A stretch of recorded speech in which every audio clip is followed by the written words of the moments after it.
If your social feed is on life support, like no one engages, no one shares, no one talks, and you're just not getting any return, I say that we need to act quickly before the body goes cold. And so we're going to call 911 and we're going to do some CPR on your content. The 911 formula is... Congrats on getting beyond $1 million. What got you here won't always get you there. This is a podcast for entrepreneurs who want to reach beyond their 7-figure business and scale to 8, 9, and even 10 figures. I'm Brad Weimert, and as the founder of Easy Pay Direct, I have had the privilege to work with more than 30,000 businesses, allowing me to see the data behind what some of the most successful companies on the planet are doing differently.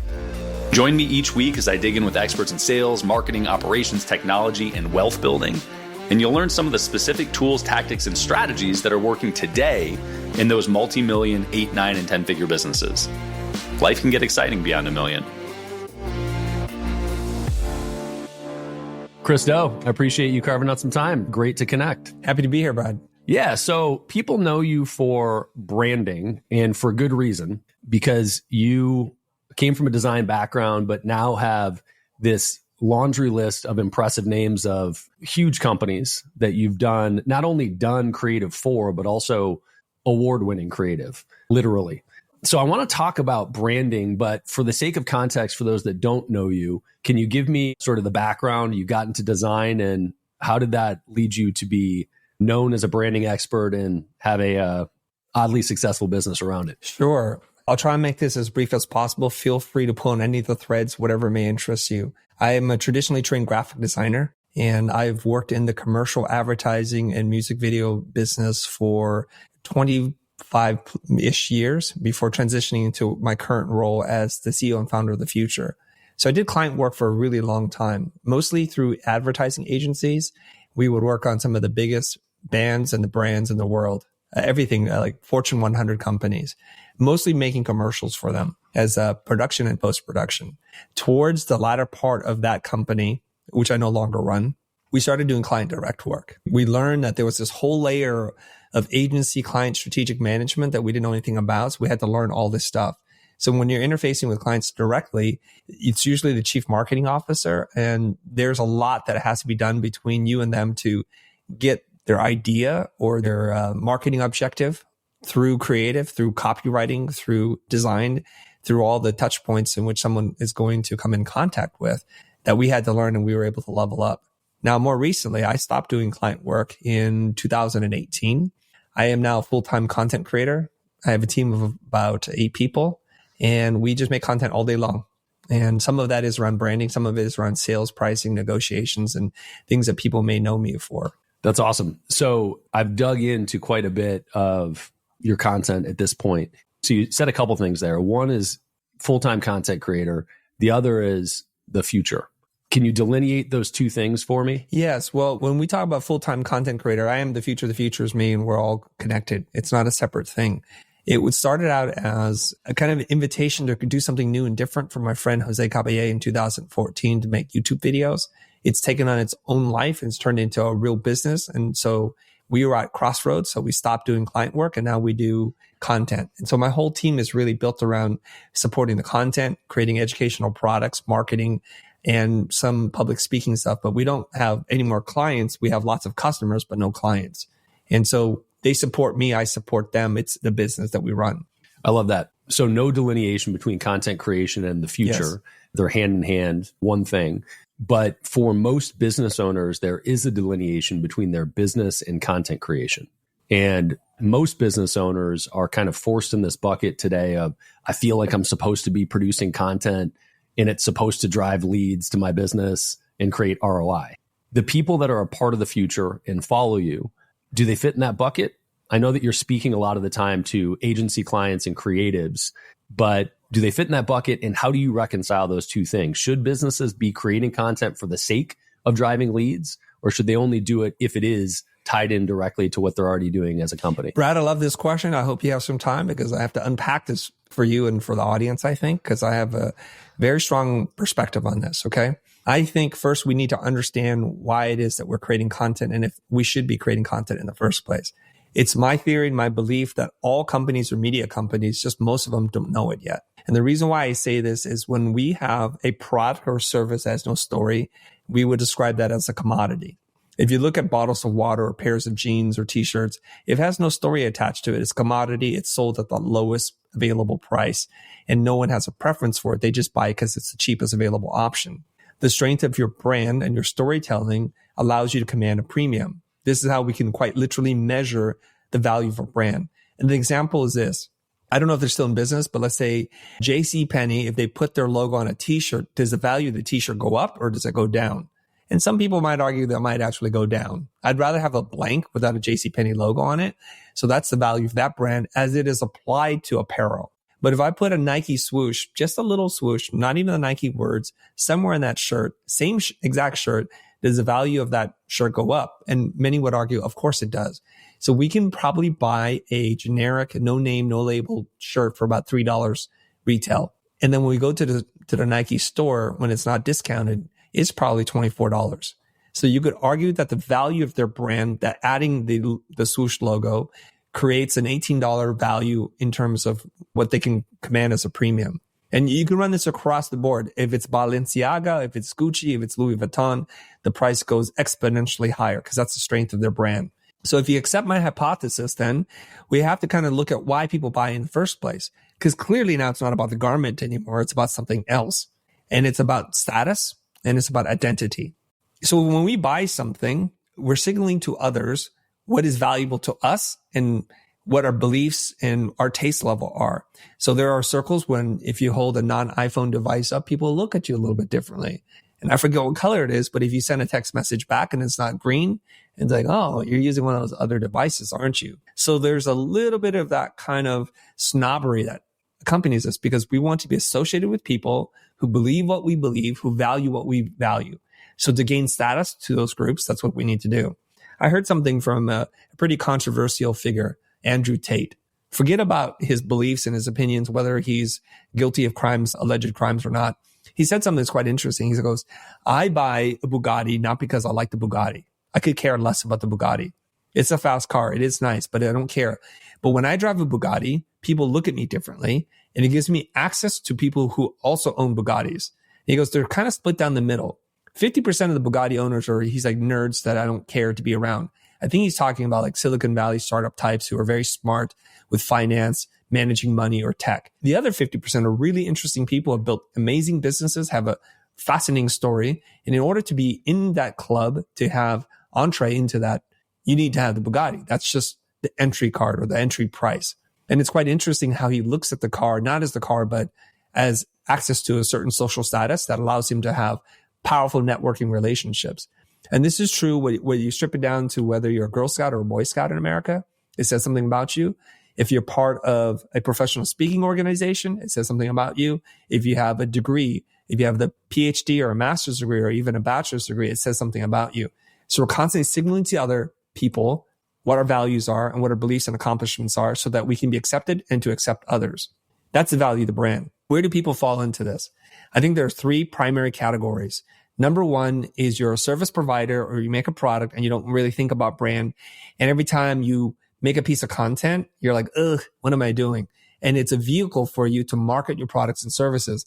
I think that's the lowest level of marketing or branding that we're talking about. It's not very effective because everything you put out is a marketing message. It's an ad. And people are very smart at picking that stuff up. I don't know about you or your audience, but every time you're on a web page and you see all these pop-up banners and ads everywhere, we've become really good at ignoring most of it. I just read the content. I don't even see the ads anymore. They're kind of invisible to my eye. The next tier are people who are a little bit more sophisticated. Their business is more mature and they're realizing that they need to build a brand story around what they're doing and they're committed to making content. But they're still a little bit split between, I'm going to make some pieces of content, but I still need to market. It's better than the first group, which is all marketing, but it's not as good as the third group that I'm going to tell you about.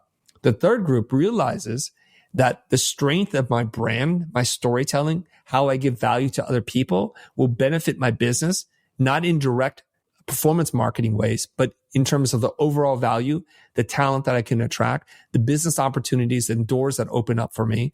And they're committed to doing this as an expression of who they are. Those are the types of people I'm most excited to talk to. So I love that. And I also think that I have to hit on the Andrew Tate thing sunk in for a second there, which is, there was a lot to unpack, but as a consumer, there's an interesting sense of self-awareness to say, I am buying it solely for the brand value and the access. And I use the structure of self-awareness, the construct there very deliberately, because I think that's exactly what it is. Most people shy away from admitting that and don't want to say, oh, I'm spending $2 million on a car because I want to look cool or I want access to rich people. So I like the self-awareness there. From a branding perspective, I think it's a good lesson for business owners to look at that and think about that and know that there is a segment there that you can sell into that has that self-awareness, right? And it's sort of if you don't put and I think this is a lesson for all businesses, but if you don't put the super high ticket item there, you're definitely never going to sell it. And if you do, almost always somebody will buy it because it positions you differently that way. Yeah, can we address this? I want to dig a little deeper if you don't mind, unless you're going to ask another question about the same thing. No, keep going. So you said that you love the self-awareness, and whether people admit it or not, it's happening. We buy into status way more than we are willing to acknowledge, and I think that's just denial. Whether you're aware of it or not, you're doing this all the time. So I was reading, I think, Alex Hormozi's book, $100 Million Offers. And he goes, people buy into status all the time. And then he was sharing this story. And then he said that some lady says, no, actually, if you drove up with a Ferrari or a Porsche to my group, you would be an outcast. And he goes, okay, so what do you drive? She goes, a minivan. So why do you drive a minivan? Because it's convenient? No, because to your club, to the group that matters to you, the minivan is what gives you access. It means I'm committed to being a good parent. I'm going to schlep my kids around town.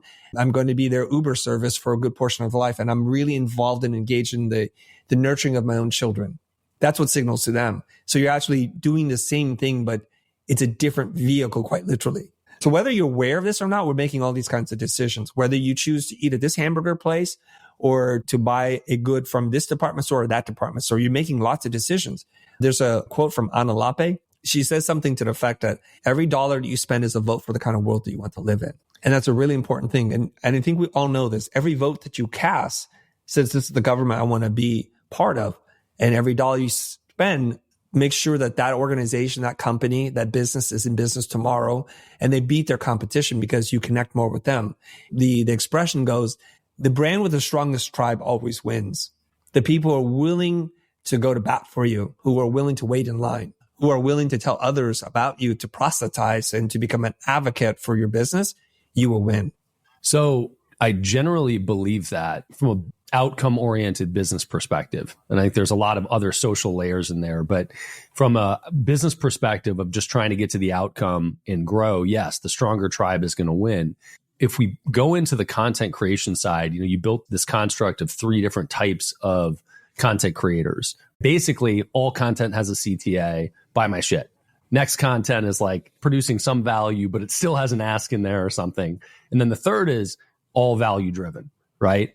And if I look at likelihood of immediate, well, I can't even say immediate performance, but the latter one focuses on brand and building strength of brand.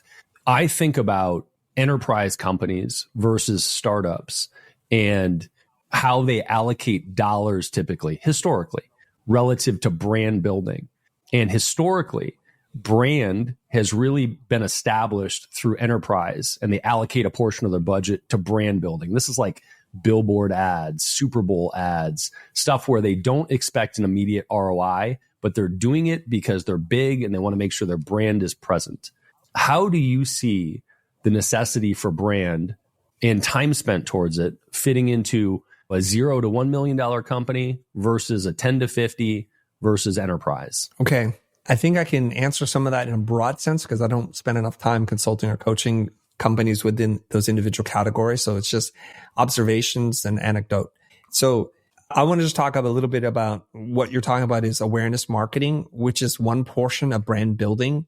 And it used to be very effective pre-social media, pre-internet. And that's what the agency world lives in today. And they haven't quite fully figured out the modern landscape of brand building. When you put out a message that then can be refuted, or the messages that we have with each other, the conversations that we have with each other, if it doesn't align with what you're saying, then we don't buy it. And we already know this because if you buy a product, at least I do, on Amazon, I don't care what the advertising says. I just read the reviews. Are there enough positive reviews? Are there enough critical reviews? Do these feel like real people and not just robots or people you pay to leave your review? And when I go to watch a movie, I look at the Rotten Tomatoes score. I don't really care what the critics say. I don't really care what the marketing machine says. If it has a low Rotten Tomatoes score, which is like a Metacritic, then I'm not really going to go see that movie either. I need enough people to say this is worthwhile of an endeavor for me to do it. And so the conversation and the control of the brand and the brand messaging has shifted dramatically from the corporations to the customers. So the corporations no longer control the brand. The customers control the brand. It's a wild concept, and it's one that a lot of people still don't fully understand or have not even been introduced to the concept. Now, brand is more than just the marketing part of it. It is the culture of the company, the people you hire, because every time that a customer interfaces or comes in contact with your company, an impression is made. If there are enough of these impressions across multiple touch points that creates a positive feeling, then you have a brand. Otherwise, you have collateral damage or something else. You have some other thing that you have to deal with, right? So the argument is made in Delivering Happiness, a book by Tony Hsieh. He goes, if you go and hang out at a bar and a bunch of people from Microsoft or Amazon or Netflix are hanging out there and they're total D-bags, they're rude, they're misogynistic, whatever it is, you go away thinking Microsoft, Amazon, or Netflix, that's the brand. It's not the da-dum that comes up on your screen because that means nothing to me. So when we say we have to invest in the brand, we're not talking about the media buy or the cute commercials or the viral videos that you make or the social media posts, because that only goes so deep.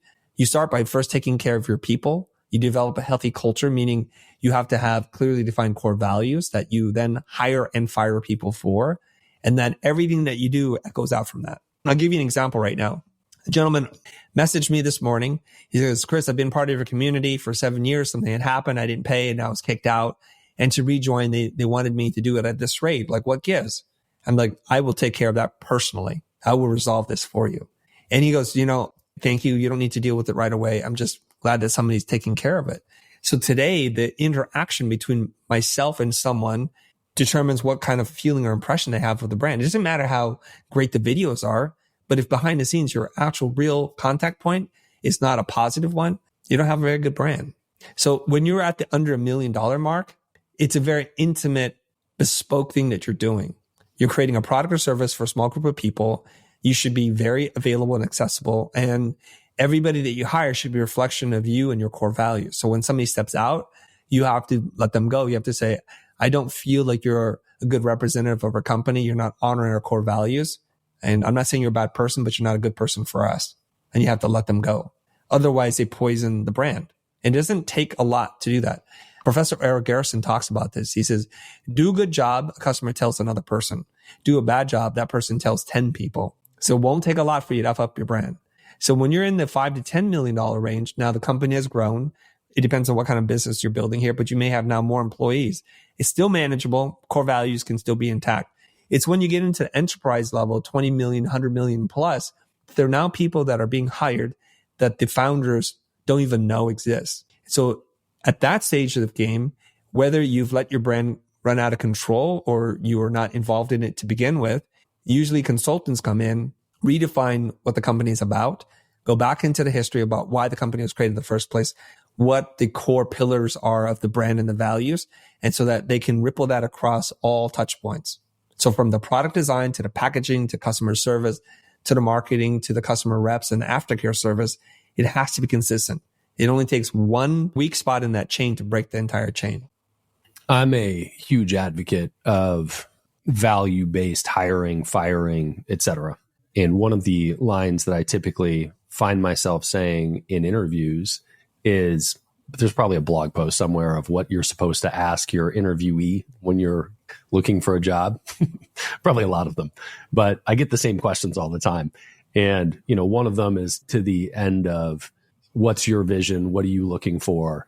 And so when I get asked this, I go down the path of, the future vision for Easy Pay Direct and where we are. But the other thing I bring up is I hire and fire based on core values and KPIs. KPIs flesh themselves out. You show up to the job and you don't perform, we can see that. But the value side of it, the important part is that I'm not trying to get people to adopt my values when they come into the company. I'm trying to find people that live in a way that is aligned with how we already behave. And there's a huge difference there. And then through the interview process, of course, it is your job as the person looking for a job to see if you think you're aligned. I just am in a better position to do that because I know our culture very thoroughly and I interview people all day. From a branding perspective, I've heard you say the point of building a personal brand is to get in touch with yourself. What is the point of building a company's brand?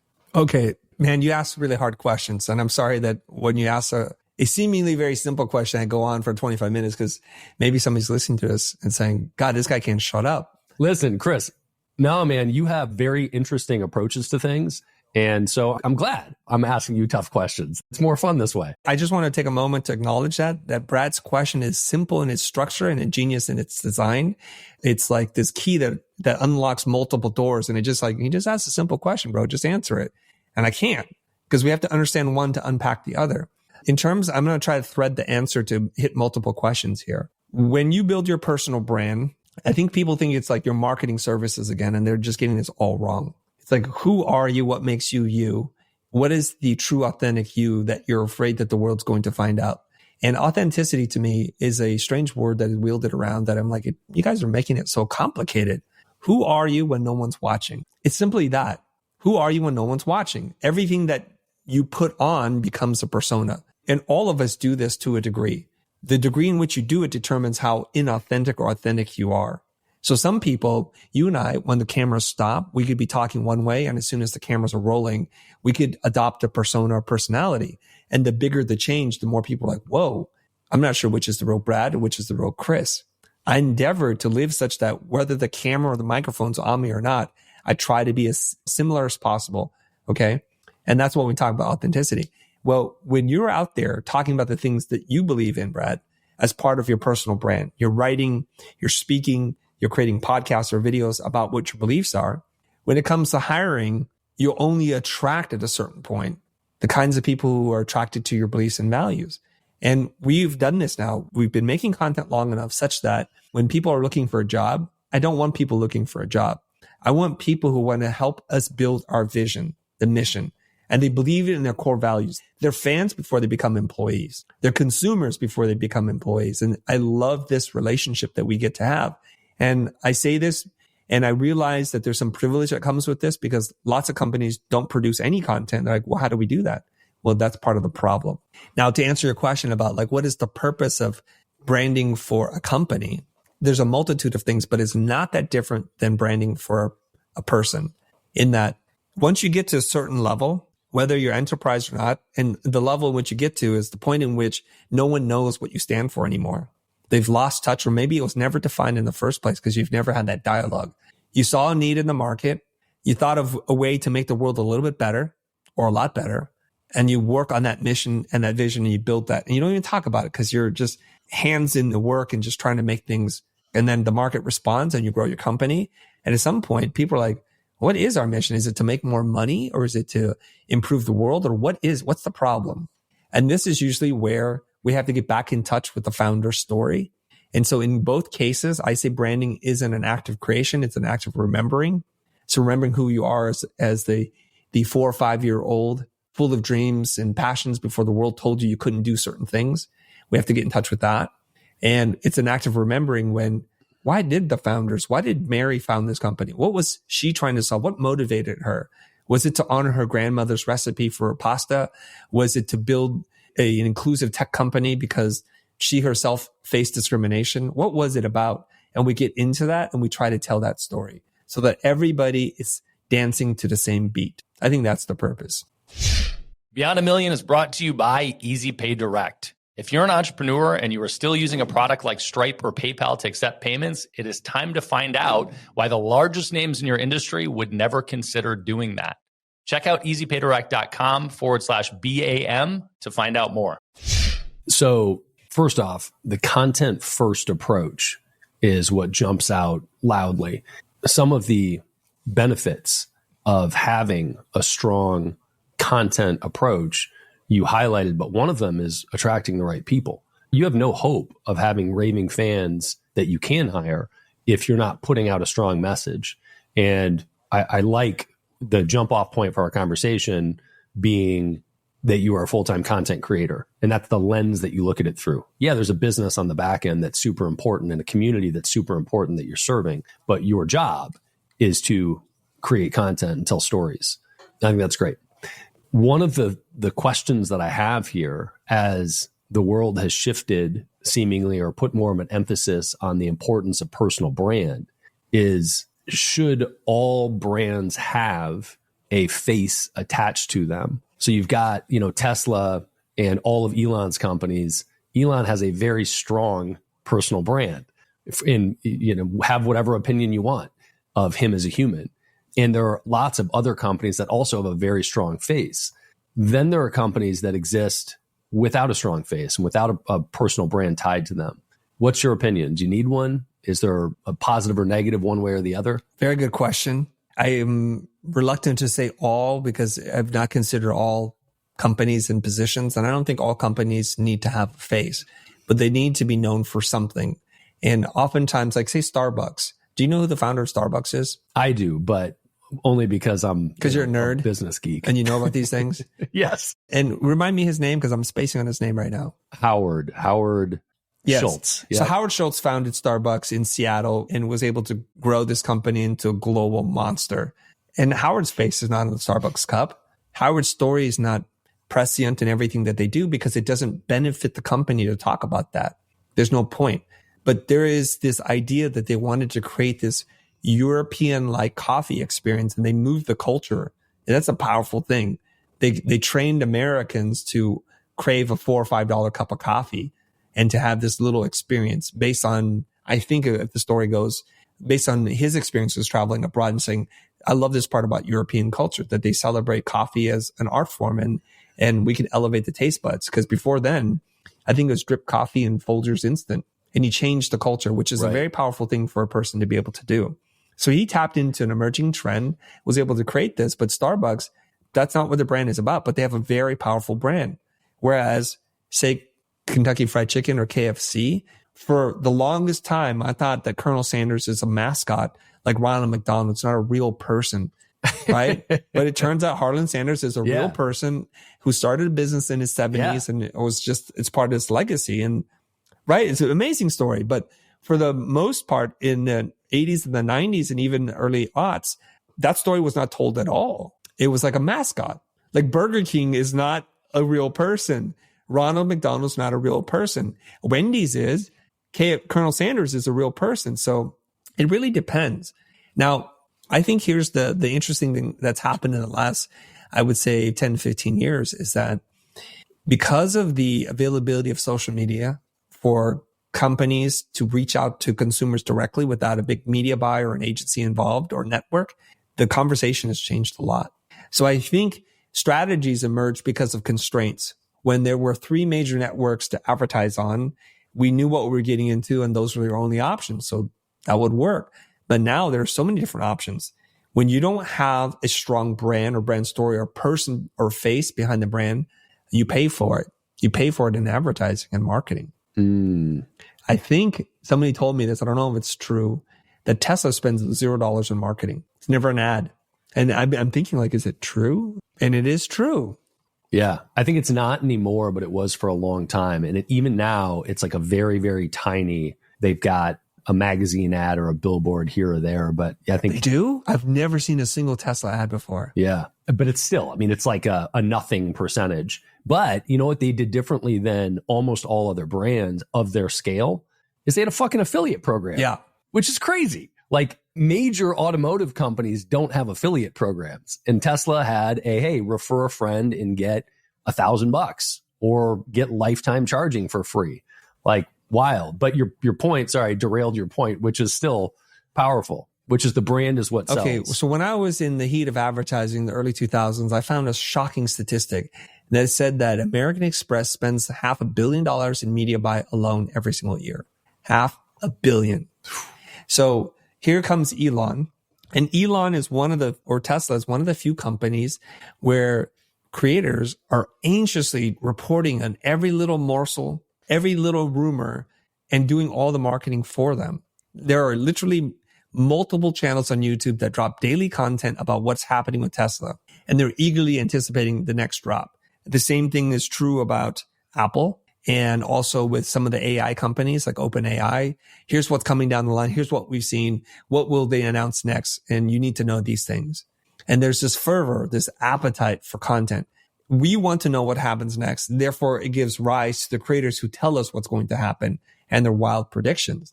And so if you have a strong face and person, then the marketing budget becomes much, much smaller. And there's mystery and there's allure. And anytime they want to do something, they literally hold a press conference. They do a keynote presentation or something like that. And Apple does this. And then the media come to them and they're happy to amplify the message across the social channels. And I think they're all evolving and changing, whether you're saying Tesla's now taking out some advertising. I understand now Apple's also working with some influencers, and they're not just going to say like, we're going to stay on our high and mighty perch and say we're above all this. They can actually work with people to amplify the message. And I love this idea that there's this affiliate referral program from Elon. He's doing things so differently. I love this because instead of spending thousands or hundreds of thousands or millions of dollars in media buy, he's like, who best to sell our cars than the people who are already owners? They convert their friends. Now, I listened to this talk by Seth Godin. He says, what you want to do is you want to create a company or product such that each person is incentivized on an individual basis, not monetarily, to get more of their friends to join it. He goes like, what do you think the first person who had a fax machine did? They told their friends, go buy a fax machine. The product becomes more useful and valuable if more people adopt it. So you and I, if we own a Tesla, we're like, well, we need to tell 4 more friends because the more people that drive Teslas, the more charging stations there'll be in the neighborhoods in which we live in. It behooves us to do this. And the more support services that we'll have, and the more dealerships we'll have, and the more service centers, we don't want it to be a niche product. But we can't say that's true with many products, right? You can't. And I think that there are, the first example, the fax machine, the network effects, I think there are lots of products like that. Tesla is in a unique class like Apple is, where the network effects perhaps were a driver. Tesla obviously put a number behind it and said, hey, we're going to pay you to do this. But both of them are so product forward that they are focused on the product and the experience being badass. And honestly, Apple paved the way for this. Apple was the first company in my lifetime, right? I'm 43, but nobody made packaging like Apple until Apple. Nobody still makes packaging like Apple, by the way. Well, that's true, but a lot of people try now, right? Now there's tons of companies out there that make unique boxes for you. And nobody would spend money on that shit previously. But Apple showed people that that was a part of the client experience, the consumer experience, and part of their brand. And sure as shit, you talk about free advertising, the unboxing videos alone on platforms like YouTube, of course, the packaging matters in those. Yeah. In the presentation of opening it up and looking at it. So I think the thing about Apple that still connects itself to Steve Jobs is this idea of insanely great. So people think like the Apple slogan is really think different, but I think it's insanely great. It's something that he would start to say. And I think it captures his personal brand and Apple's DNA in 2 words. And that's why I'm a big proponent for this 2-word brand thing. As you may know, Steve Jobs is not an easy person to work with. And his attention to detail is legendary, almost maniacal. That he literally would fly to Italy and pick the slabs of marble that were going to go into the Apple stores to then running this multi-billion-dollar corporation. No detail was too small for him to get his hands in, which has its own kind of like negative effect. And I understand even on his deathbed, he was reviewing copy for ads from Shia Day, from Lee Cloud, which is ridiculous to me. So his attention to detail. And there's a rumor that said something like when they were announcing their new laser printer or something and they connected it for Steve and he's like, why doesn't it work with my computer? It should already know. This is ridiculous. Go fix it before we launch. And it's that kind of stuff that is like, I have extremely high standards and we will not let go of anything. He got mad at his team that was running the Apple store because when he went to the Apple store, the products did not look like they do in the commercials. So he had them change all the lighting in the store so that it would look like the way they do in the commercials. What he doesn't realize, being a CEO of a multi-billion trillion dollar company, is the photos that you see And the videos that you see are highly manipulated with like 85 different lights and composited together to make this single image look great. I know this because I have friends who shoot for Apple. And so he's like trying to recreate this experience in the store, and the demand to do that, despite the impossibility of it, the feasibility, it didn't matter to him. So that was the insane part. The great part is when you train your entire team to think and work that there's no detail that's too small, you can achieve greatness, right? So insanely great is what drives Apple. So they think about the packaging like, you know what? Packaging is pretty much like a thing you have to do, not a thing you get to enjoy. And then they consult origami experts. They look at the friction of the box and making a satisfying sound, the way it unwraps itself. And now that kind of the shrink wrap that drives people insane, you pull on one tab, the whole thing falls apart. Until then, it's solid. And so now they've given something, an experience to me that I find to be delightful. So a lot of the people who buy Apple products don't throw away the boxes because the experience, the quality. The number of Apple boxes I have in my closet is What ridiculous. are we going to do with it, Brad? Why did we save all the boxes? I don't know, man. But I've probably got like 6 that are tucked away in my closet At shelf. least 6. And they're displayed on my son's shelf like a prize, like a trophy. And we don't know what we're going to do with them because when we are ready with our devices, we're ready to give them to someone else. Very rarely are we repackaging them up in the original packaging. But I think what they've done is they've made such exquisite packaging that we feel horrible to throw it away. Yeah, it's sort of like throwing away somebody's book. You know, it's this, we're in an era where so many people write books, publish books, self-publish or otherwise, and get them out. And they use it as a marketing, it's like a business card, right? But it's a piece of marketing material because nobody throws away somebody's book. Whether you're going to read it or not, or even have an intention of it, it's not going in the trash. And maybe the book is more useful than a box, but there's a similar approach and mentality there for sure. You know, one of the things that you said that I think is a really big takeaway is this idea of setting a standard that is impossible, but whether it's impossible or not, having the standard is what drives people towards excellence. And even if they never hit the mark of perfection, they're driving in that direction. And it creates a different culture, community, and set of values than if you don't set that really high standard. Have you read the newest Elon Musk book, the Walter Isaacson version? So great book. But one of the recurring themes is Elon, I can't remember the exact language he uses, but it's something along the lines of irrationally urgent. It's like a core value for Elon's companies that everybody does things and they're on the same page, that we have irrational urgency. And again, it's one of these notions of even when you use that language, you realize that this is not rational, but we're all on the same page that we're doing this shit now, right? And when we find a problem, we are fixing it now. You know, does it have to be done tomorrow? Well, in this culture, it does. And whether that's irrational or not, that sense of urgency allows them to drive innovation quicker.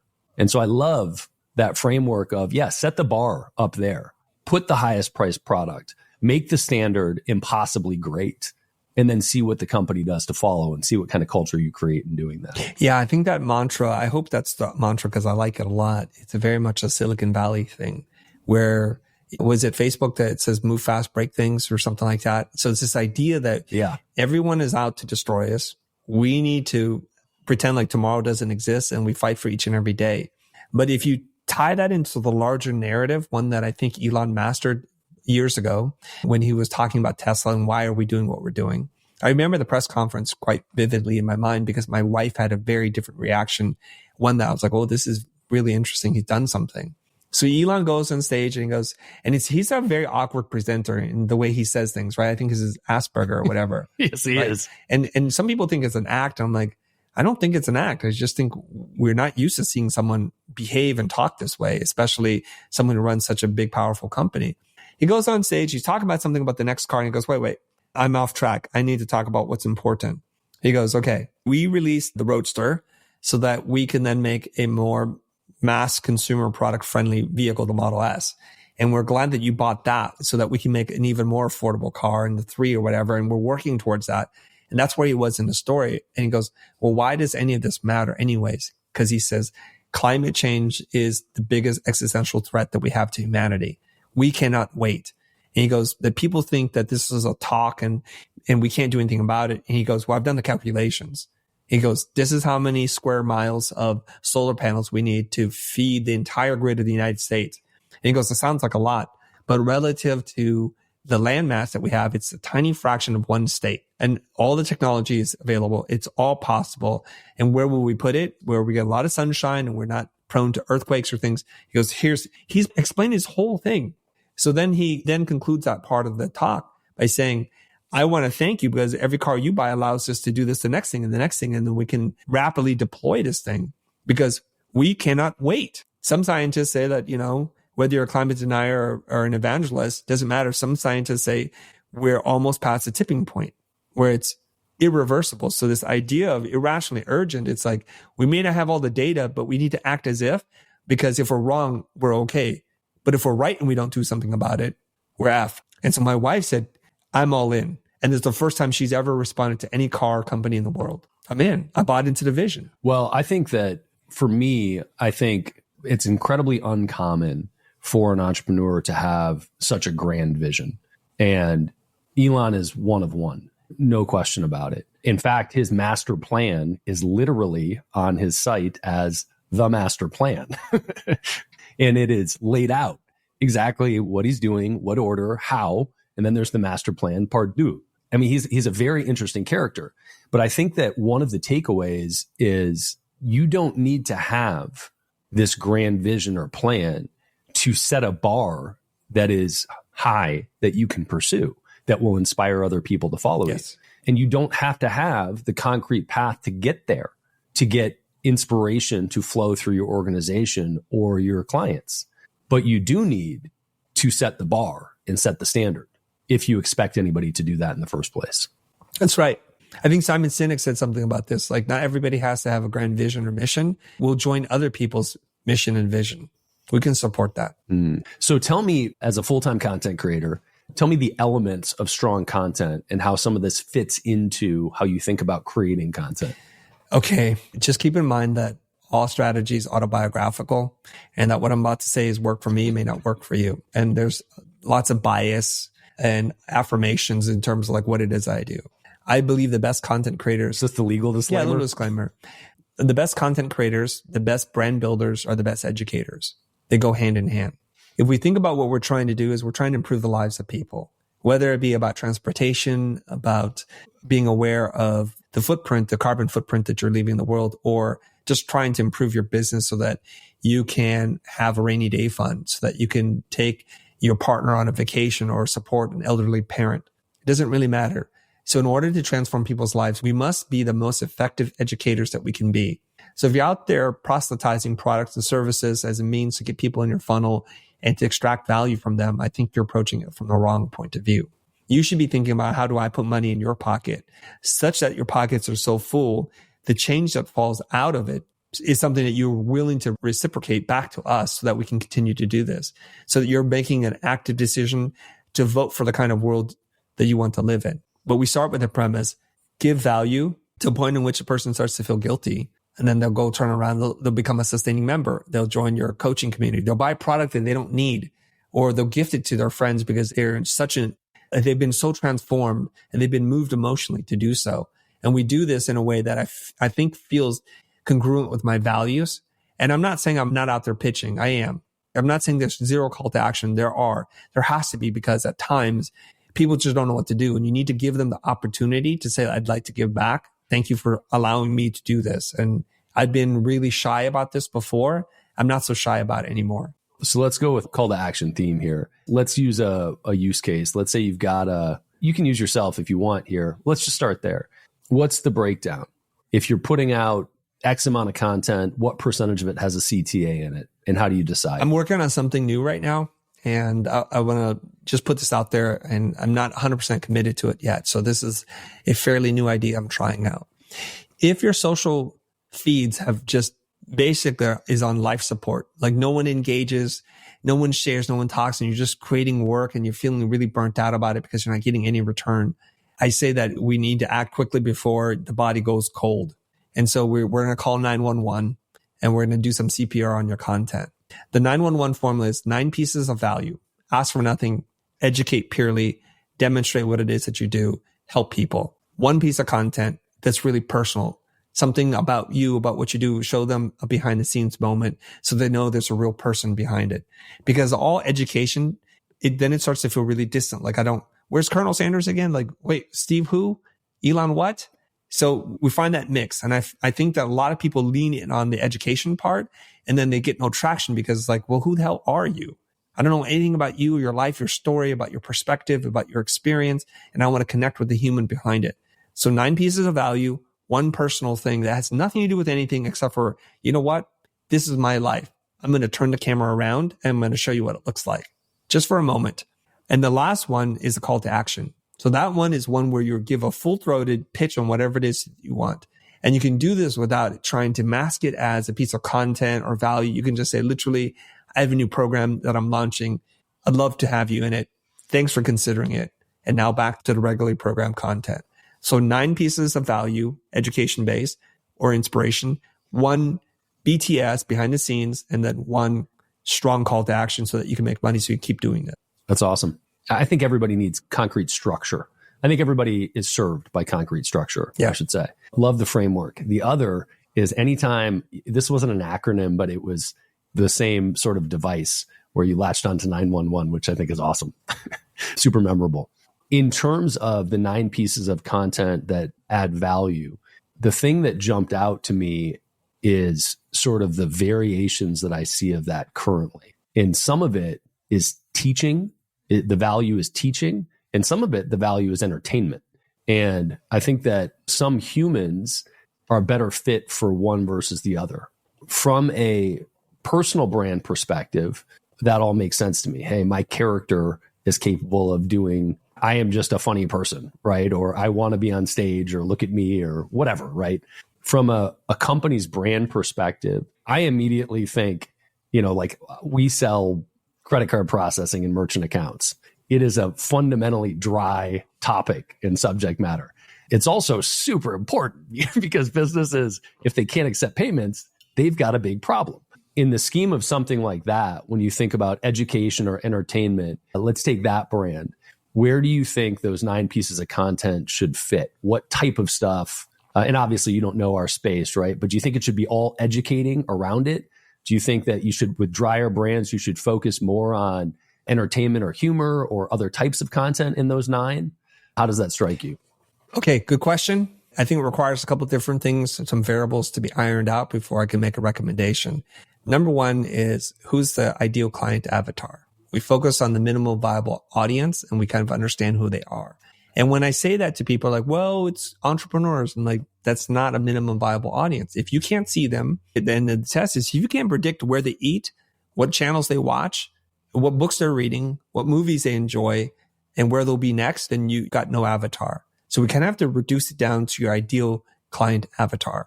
And once you have that, then you can make some predictions about what are their hopes and dreams? What is a pain point that they have?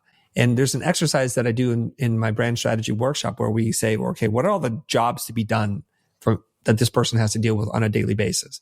Make breakfast, drop the kids off at school, or check in on Johnny's homework, and then answer 55 emails, and then write a report. Just go down the list and then see where all the gaps are.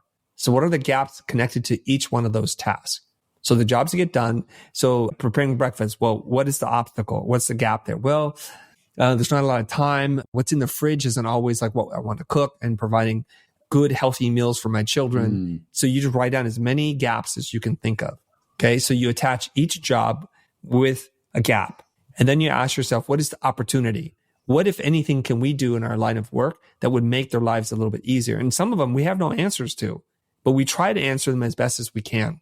And if it's a resource that we can provide to people that have nothing to do with us, even better, because that's very altruistic. So in the case of your business, the one other thing we have to identify is, who are you?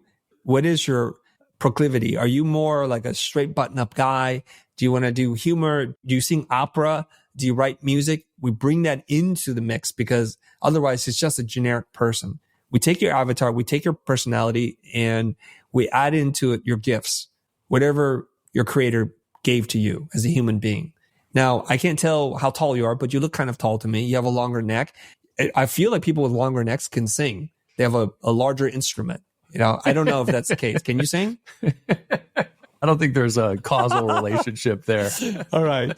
Okay. I just say that. I don't know, whatever it is, So maybe you could catch me rapping sometime, but I don't know. Well, I just made the assumption. You got the mohawk, you got a vibe going on that maybe there's some punk rock thing going on there. Okay. Whatever it is that is your gift, you take that and you try to put those two together. And because the reason why we need to do that is because we live in a time that we're over communicated to. And we're drowning in information, but people are still hungry for information. And why is that? And the idea that you can actually say or do something new, it's a dumb idea. But what we can do is we can take the information, we can package the way that we see the world through our lived experiences, through our personality, through our very specific lens, and utilize the gifts that we have to communicate that piece of information such that it becomes different than the way other people would communicate that same piece of information. And that's what people show up for. Yeah, there were, I think one of the things that hit me right away when you were talking about that was, first off, know your avatar. But second, when you look at the content that you're creating that could add value to your avatar's life, you immediately went to how they live and through their day. What are the problems that they run into through the day, and what are the experiences that they go through the day? And so the content that might add value to them isn't necessarily just educating about your product and how it adds value to their business life through the lens of your product, but it could just be content that speaks to that avatar, period, right? It's, hey, we know, if you know that your avatar, like in our case, were obviously not everybody fits in the bucket, but you look at the ideal client profile, they're doing at least $1 million a year. That's probably a 25 to 40-year-old man, and it's card not present, which means that they're probably tech focused. They're better online than others. We can make assumptions about how they spend their days, right? And so we can push content around those things. Those are awesome takeaways for people. Have you built a user profile of your ideal client avatar before? Have you ever gone through that exercise? Yes. We have a few different ones that we target for different things.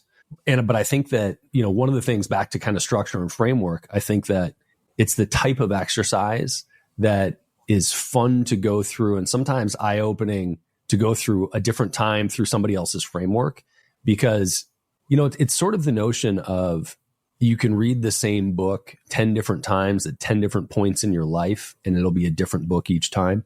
Yeah, I believe that. You have new information. Yeah. You've changed. The book hasn't. You've changed. And the same thing is true of companies, right? You go through the life cycle of a company, and years later, you look at it, and even if the change isn't radical, little tiny 1-degree shifts put you in a new place a year from now, 5 years from now, 10 years from now. You don't know this about me, Brad, but I used to teach sequential design at Art Center for about 15 years with a bunch of creative folks. And so one of the things we get people to do is to act in their mind as the characters in the story so that they can create a world. It's world building, right? And it's an exercise that we do. And then it has real world implications into unlocking creativity. So I say, like, whenever we draw a storyboard, and I'm going to make my staff do that. When we look at their storyboard sequence, it's very predictable as to what their first take on it's going to be. It's going to be shockingly not surprising that the point of view is almost always from the person that's exactly the same height as they are, and oftentimes the same gender as they are. But when we're talking about creating a title sequence for a serial killer, well, hopefully you're not a serial killer. So how do you get in their mind? What are they doing? We have to kind of leave our lens and we have to adopt this thing. I consider like that classic movie. It's called Manhunter. I don't know if you're old enough to see that, but I know the name, but I don't remember it. So the beginning of the story, and this, I promise it'll make sense in a bit. So he's retired and there was a crime in his person's house, and it feels like it's a serial killer. And they call him and he's like, no, I don't want to do this. He goes, we need you. He goes, you know what happened last time? So there's this question like, what happened last time? So he profiles criminals so well that he starts to see the world through their eyes, and he gets all messed up himself. He's that immersed in the profiling. And I think that's what we need to do for a little bit without becoming a serial killer. So I asked them, if you were to tell the story from the point of view of a toddler who's yet to walk, what does the scene look like? And we have them redraw it. And they're seeing the bottoms of tables. They're noticing chunks of gum, or they're playing with something on the floor, like a tear on the carpet. And it's a very different lens and perspective. I said, now what happens if you're a fly? Like literally a little fly flying around, and you're looking at the exact same sequence. well, how would that look like to you? Well, probably a wide angle lens, right? And being able to see everything with a field of view that we're not used to, because I believe flies can see almost 360 because of the way their eyes are oriented in the lens. And we're probably seeing it from a place and an angle in which it's sometimes high, sometimes it's low. We can literally fly through a little loop, and what that would create in the sensation. We can swing around a plant and frame the shot that way. So we start to look at the world in a different way. When we talk about building client avatars, we need to do the same thing. We have to forget we're Brad or Chris or Mary or Jenny. We want to say, forget about that. This is not about us. It's about them. Let's inhabit their mind, their world, and their space. What color pants are they wearing? Do they wear pants? Or is it only a dress or a skirt or leggings or joggers or whatever it is? Are they wearing shoes? We try to do this, and we build really deep psychological profiles of the person, so much so that we can draw them. We know where they shop. We know what brands they like. We call it brand affinity. It's like, what brands are they most connected to? We can understand or make an educated guess about where they went to school, what they majored in, if they finished their degree or not. And when you have that deep a psychological profile, your avatar is going to be really, really good. And this is a creative exercise in figuring out there are new products and services that we could create that could triple our revenue this year. Or the content that we create will be much more hard hitting, or the engagement will go through the roof. And that's what we're trying to do. So starting with a really good, deep customer avatar is the starting point. Now, good news is with the advancements in AI, you don't necessarily have to call a brand strategist and spend a full day workshop doing this. You can literally prompt it to, because it knows, create a buyer persona or customer avatar, and you describe your business. And you can say, I'm running a credit card processing thing. My revenue is this. It's remote based. I'm targeting customers who do $1 million a year in revenue, are tech focused. Build me the ideal client avatar. Tell me the demographics as well as the psychographics, and then format that as a table. It'll just do it for you. And then once it does it for you, you can check with yourself, like, does that sound like our avatar or not? If it's not, then it means you need to give it better data, and it'll do it again.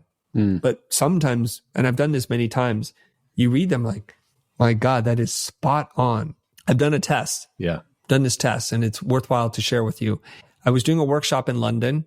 I asked it to identify the top 3 most likely people to be at the workshop, what their pain points and challenges are, what their hopes and dreams, where they struggle in their business, how much income they have. And it gave me 3 different profiles.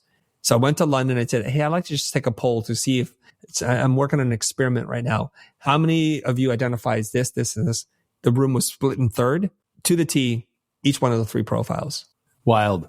So I want to dig into that specifically. And I want to highlight a couple things.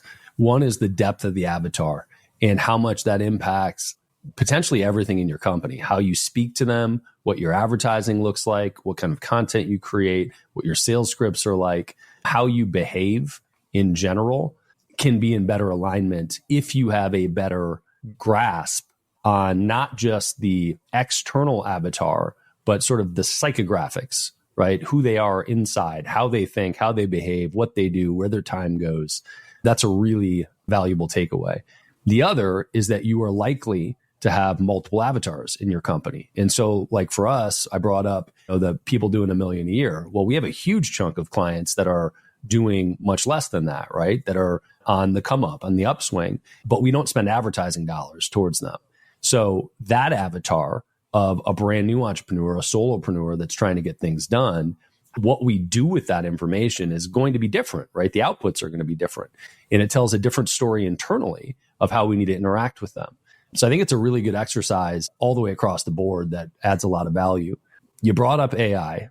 It is 2024. I think we're in sort of like the beginning seasons of crazy, ridiculous change, but it's the first time ever where we've got a really functional robot to talk to. Now there are a bunch of them, right? These initial big models, language-based models. How do you see AI impacting marketing agencies at large? I sometimes watch channels on Discovery about futurists talking about their predictions, and they ask them, and almost always they say something very similar, which is, what's the biggest challenge of being a futurist? And the answer is something like, to not be limited by my human imagination. that everything I think can be done will be done faster on an exponential scale better than I think. And so when you're asking me the longer the timeline for prediction, the crazier I have to be in terms of predicting what's going to happen.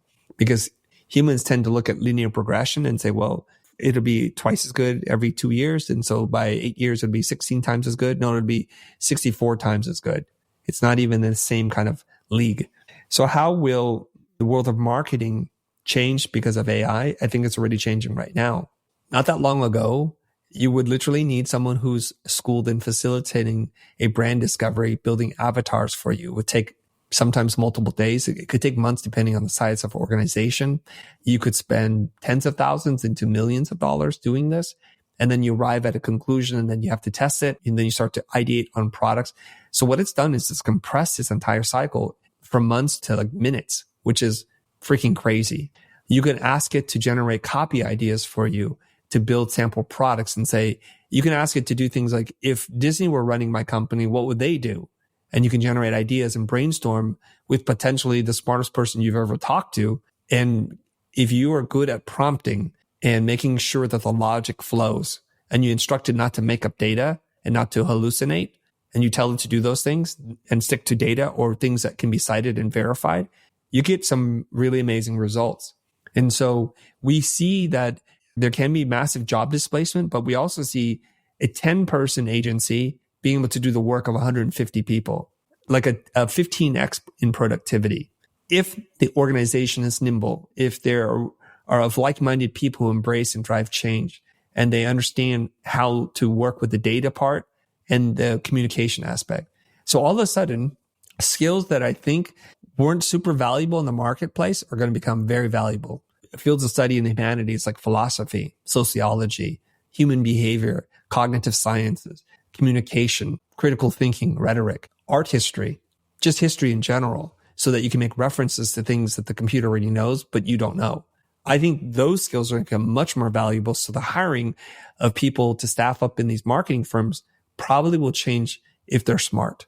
Having a person who studied 8 or 10 years of copywriting, you may need one person like that, but you don't need a whole team of people like that, because that person can work with a different type of team to ensure that the copy is of a certain tone and there's artistry in it, but it doesn't need to be done by one person. It can be done in concert with people who don't have the exact same skill set, but can leverage the intelligence of the machine to do this at scale. What do you think the biggest mistake somebody can make with AI in marketing today? Okay.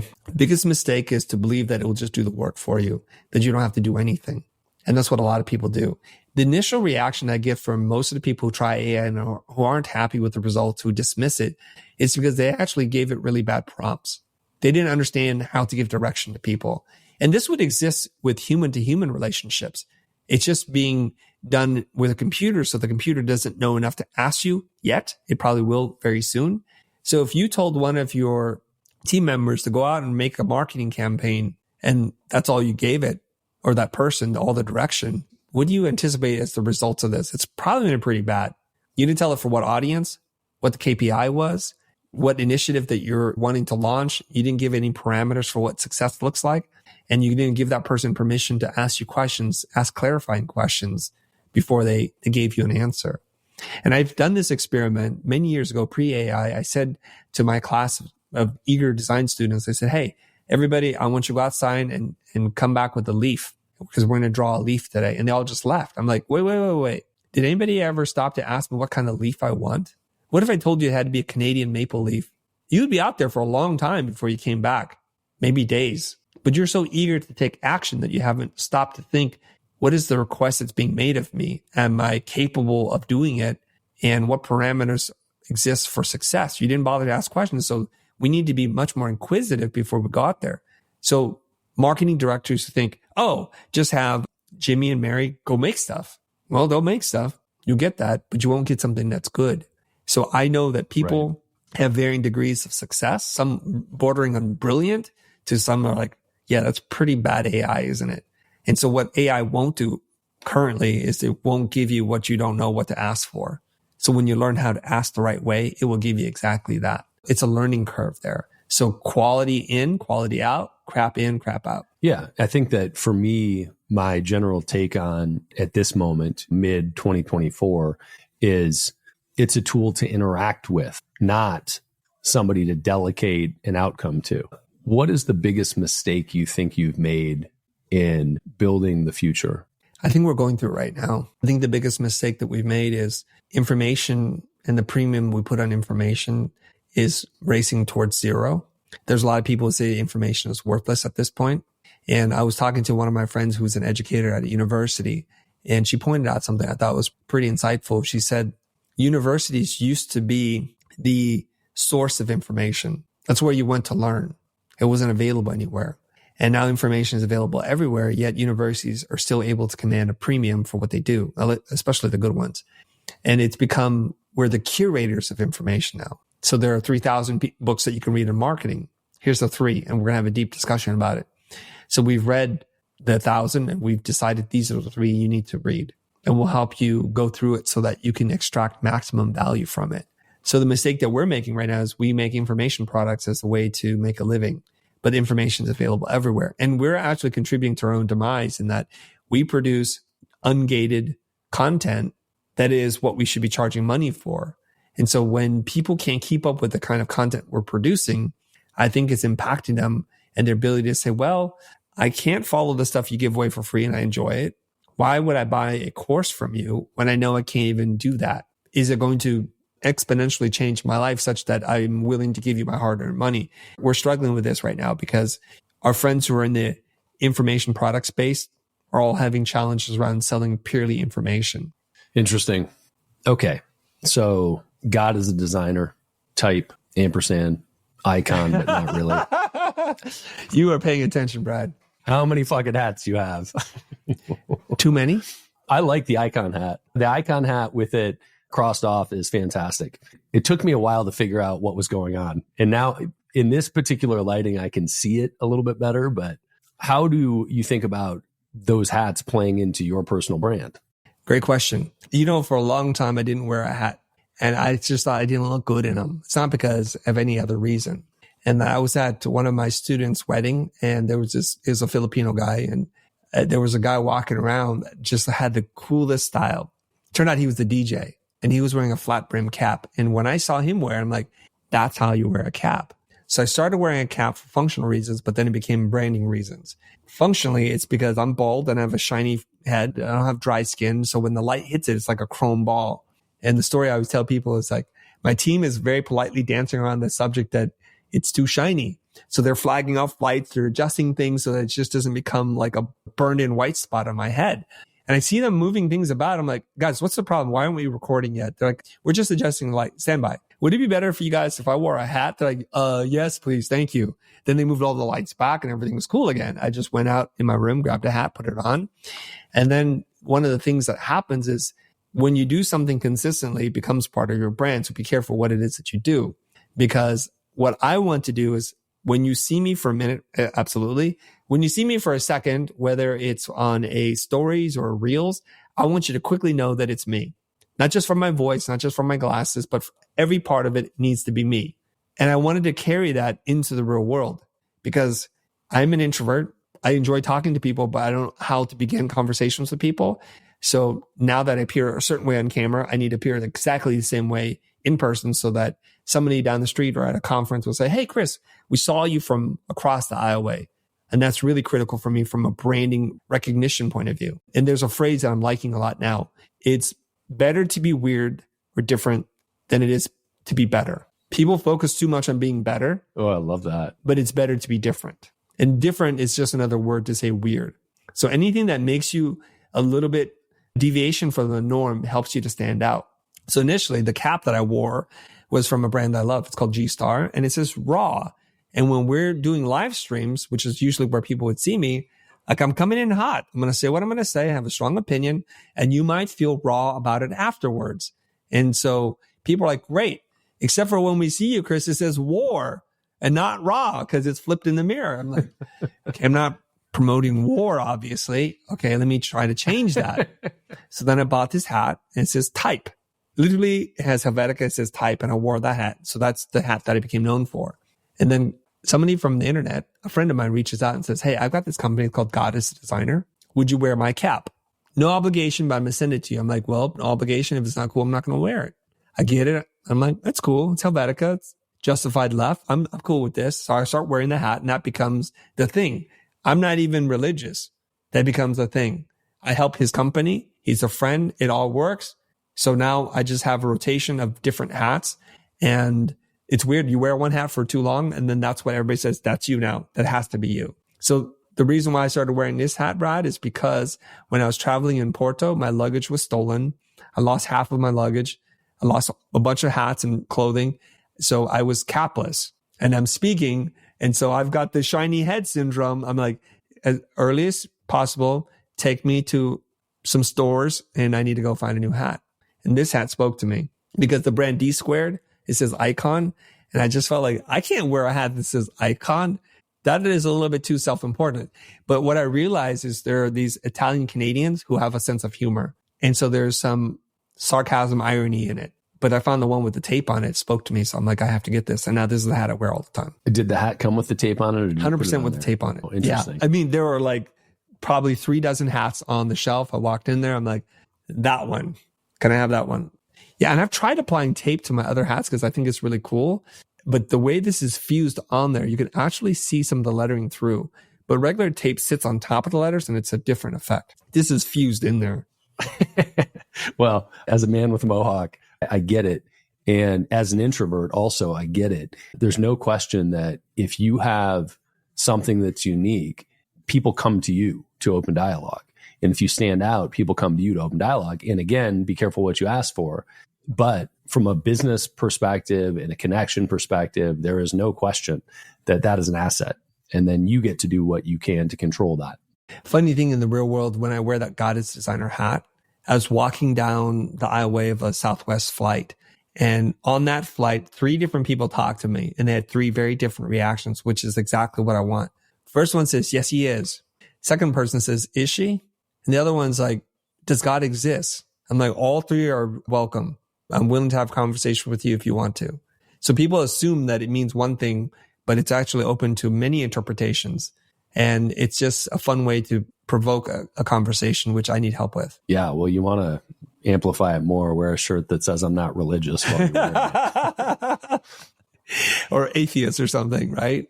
And I would wear that too. Yeah, totally, I would totally do that. Yeah. Yeah. I love that. Chris Doe, I appreciate you carving out time, man. It's been awesome. It's super fun talking to you. And I think there are a lot of takeaways for people. You wrote a book called Pocket Full of Dough, which I want to mention just because I like saying the title and I think it's great. But where do you want to point people in general? What's your CTA for this episode? I would love for people who are interested in either personal branding or joining a coaching community of creative entrepreneurs to go look us up at thefutur.com. It's Futur. There's no E at the end. So it's thefutur.com. And there's a quiz that you can take and it will help you identify like what might be right for you. We call this the success roadmap. So if you can go to that, that'd be awesome. Love it, man. I appreciate it. Well, until next time. Thank you very much, Brad. Thank you, man. If you learned one thing on this episode, share it with another entrepreneur. They need to hear it. Also subscribe so that new episodes just show up on your phone. It's a lot easier that way. And you'll also find previous episodes and show notes at beyondamill.com.